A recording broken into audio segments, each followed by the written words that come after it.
Hello, everyone. Sorry I couldn't make it here. I had an emergency, so I had to send this last-second recording of my presentation. Today, I'm going to talk to you about how AI is leading us back to the Stone Age.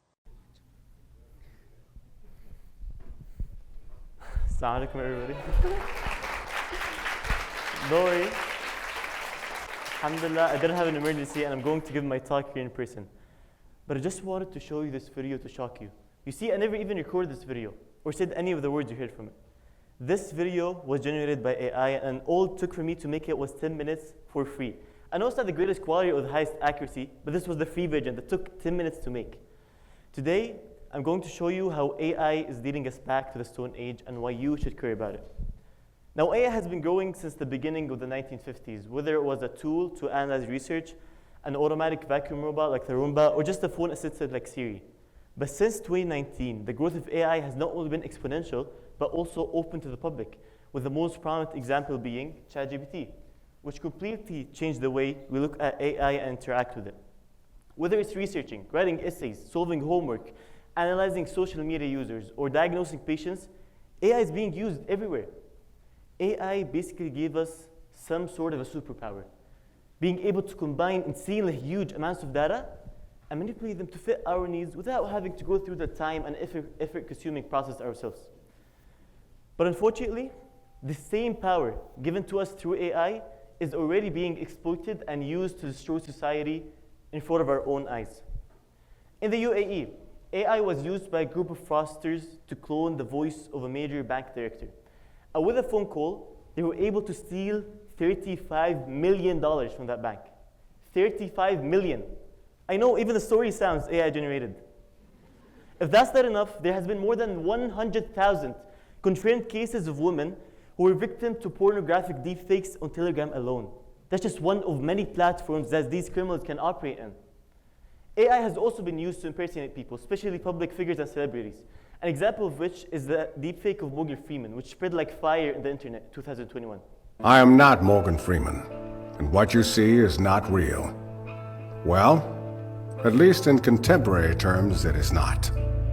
What if I were to tell you that I am not even a human being? Would you believe me?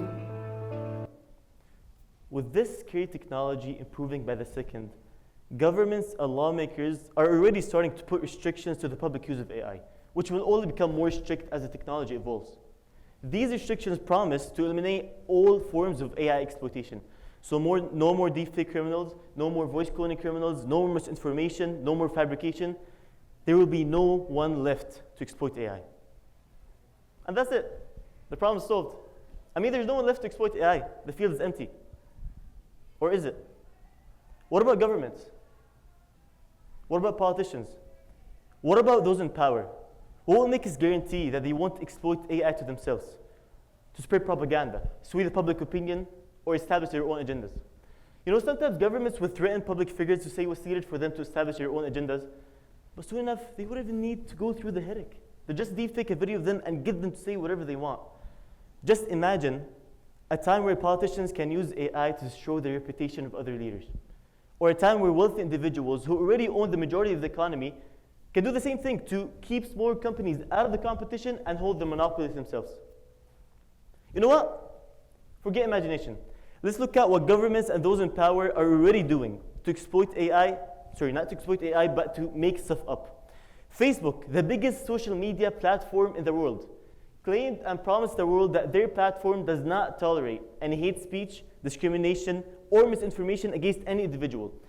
Yet in April of 2022, when the hashtag Corona Jihad spread in India, claiming that Muslims were one of the main reasons of the Indian COVID-19 outbreak, amongst other fabricated videos of Muslims apparently spitting on Indian authorities and hospital staff, Facebook did nothing.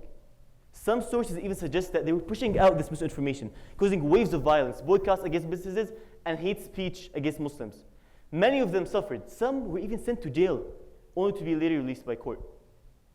Since July 29th of this year, there have been thousands of Muslims and non-white individuals being harassed in the UK. Some were beaten up. Some had their shops vandalized or even burnt up. Some even got death threats. Why? Because a Muslim immigrant killed 3 little girls. Only thing is, He was not Muslim. He was Christian. And he was not an immigrant. He was born in Wales. But his crime was masked, fabricated, and used by some public figures and politicians such as Tommy Robinson to use as a spark to light the fire of racism and violence in the UK. These are only two of many examples that show us how governments and those in power try to make stuff up. But that's not even with the use of AI. I just want you to take a moment to imagine what else can they do if they had the power of AI all to themselves. Well, actually, there's no need to imagine, because in the beginning of 2022, 4 weeks after Russia started its war against Ukraine, this video pops up of President Zelensky urging his soldiers to surrender to the Russian army. Любі українці, шановні захисники, бути президентом виявилося не так вже й легко. If you couldn't tell, that video was AI. AI is leading us back to the Stone Age, is what I told you in the beginning of my presentation.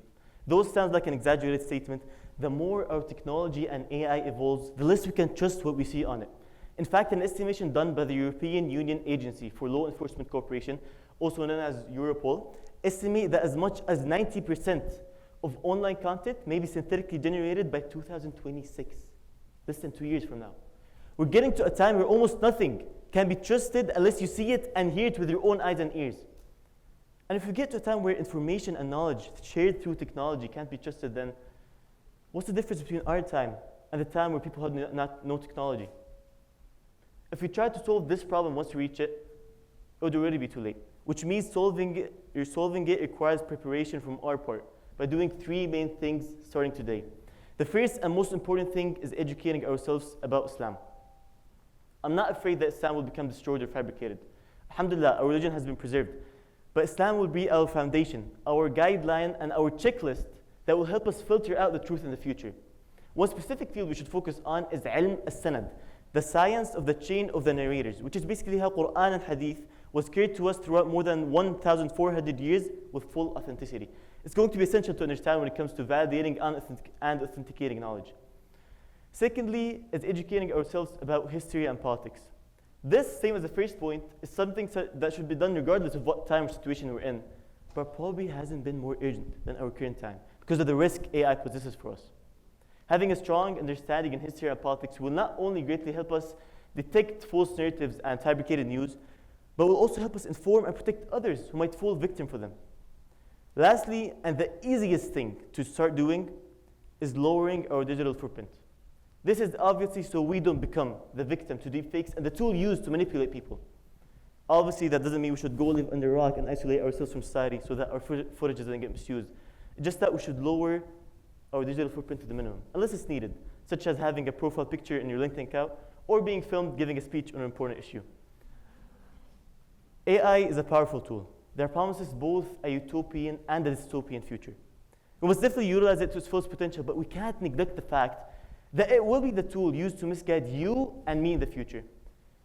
And if you and I claim that we're going to be the next generation of positive disruptors, then we must back that up by preparing ourselves from today, learning about Islam, learning about history and politics, and lowering our digital footprint.